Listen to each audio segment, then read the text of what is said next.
मां बेटा एक कुल को तारता है और बेटी 2 कुल को तारती है। बेटी 2 कुल को तारती है। और ये तिवारी परिवार में दिखा दिया।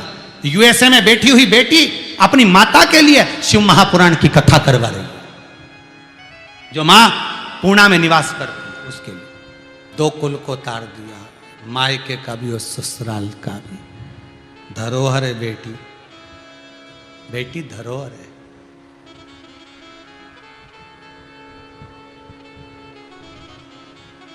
मैं फिर निवेदन करूंगा आज की बेटियों को, तुम्हारे पापा ने, तुम्हारे पिता ने तुम्हारी परवरिश में कोई कमी नहीं करी। तुम्हारे पिता ने तुम्हें पालने में कोई कमी नहीं करी। तुम्हारे पिता ने तुम्हें पढ़ाने में कोई कमी नहीं करी।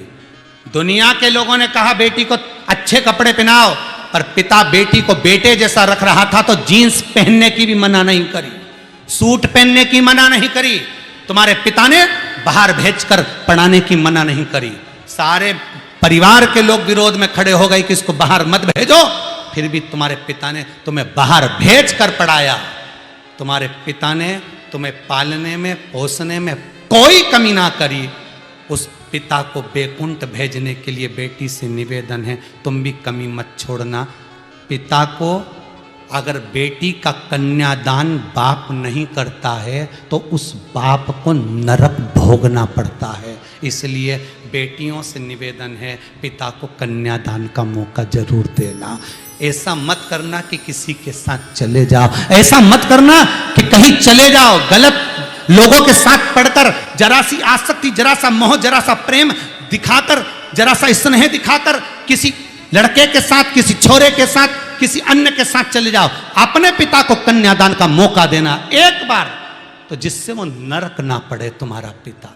उसको ऊपर जाकर भी मुंह दिखाना पड़ेगा कि बेटी को जन्म दिया था, ऊपर जाकर उसको रोना ना पड़े। तुम्हारी किसी से भी आ सकती है, तुम पढ़ाई कर रहे हो, कई दोस्त मिलेंगे, कई फ्रेंड मिलेंगे, कई सखा मिलेंगे, करो इस स्नेह की बात। पर विवाह मेरा पिता अगर करेगा तो करूंगी, मेरा पिता कहेगा तो मैं करूं, नहीं तो नहीं कर सकती।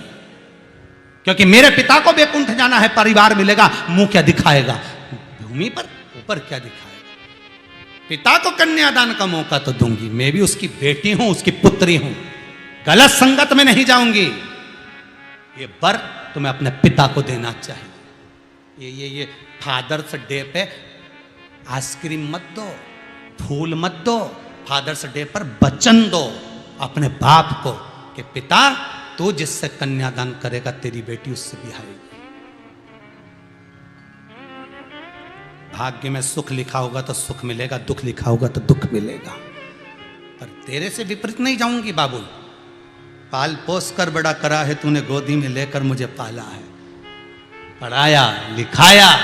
तेरे से विपरीत नहीं जाऊंगी मेरे बाबू, तेरे से विपरीतता नहीं करूंगी। उसको नरक भेजने से बचा सकती है बेटी, जैसे आज ये बेटी अपना कार्य कर रही है। क्यों जाए?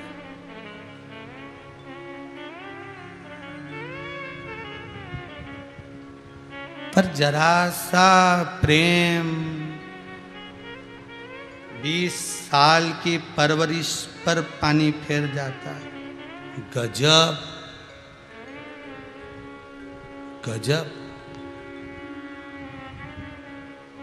कौन सी छड़ी घुमाते हैं लोग, समझ में ही नहीं आता है कि माँ बाप गुरु सब एक कोने में और वो एक कोने में।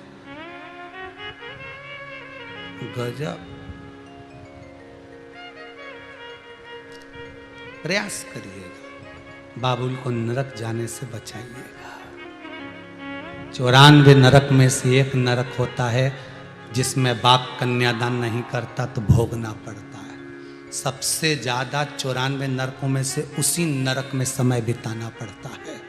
अगर बेटी का कन्यादान कर देता है तो बाप उस नरक में नहीं पड़ता, एक भी नरक में नहीं पड़ता, पूरे 94 नरक बेटी का कन्यादान पार कर देता है।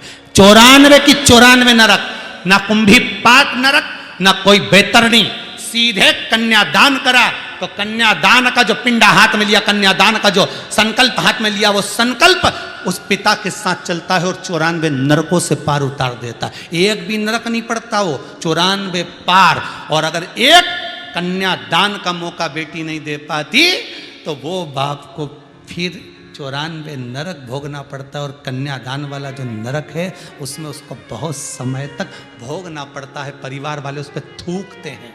नरक का विधान पढ़िएगा जरा गरुड़ पुराण में, उस पर परिवार वाले थूकते हैं, राल टपकाते हैं, पीप टालते हैं, अपना रक्त पटकते हैं। शरीर का सबसे गंदा गंदा पदार्थ उस पर फेंका जाता है और वो चिल्लाता है, बेटी तूने गलत काम कर दिया, अपने पिता से कन्यादान नहीं करवाया, बेटी तूने गलत काम कर दिया, इस लड़के के चक्कर में पड़ गई और तूने मेरी जिंदगी बर्बाद कर दी। मैंने तुझे पढ़ाया बेटी, मैंने तेरी सर्विस लगवाई, मैंने नौकरी लगवाई, मैंने तुझे आगे बढ़ाया और तूने मेरे जीवन को नरक कर दिया बेटी, धिक्कार है। और वो उस नरक में पड़कर चिल्लाकर कहता है, अगला जन्म देना पर बेटी मत देना। वो कहता है जो बेटी अपने माँ बाप को मौका ना दे कन्यादान का, वो बेटी बेटी नहीं है, वो बेटी बेटी नहीं। वो चीखता है, परिवार वाले उस पर अन्य पदार्थ पटकते हैं, राल टपकाते, थूकते हैं, गालियां देते हैं।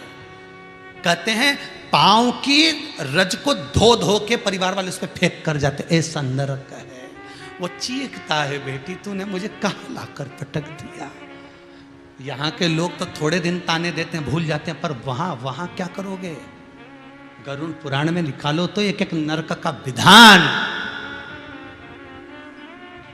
अरे जिस बाप ने, जिस माता ने तुमको काबिल करा है, पढ़ा लिखा कर अव्वल बनाया, आगे बढ़ाया, उस माँ बाप के साथ छल मत करना रे भाई। ना बेटी करे ना बेटा करे। बेटा तो थोड़ा बहुत लोभ दिखाएगा, बेटी लोभ दिखाए, वो अपनी जगह, पर इस प्रेम को नहीं चाहिए। ऐसा प्रेम किसी काम का नहीं। तो लड़के लड़की के हम तो मर जाएंगे, वो क्या हम मर जाएं, वो क्या हम मर जाएं, तो फिर वो प्रेम किस काम का जिसमें मरे जाओ।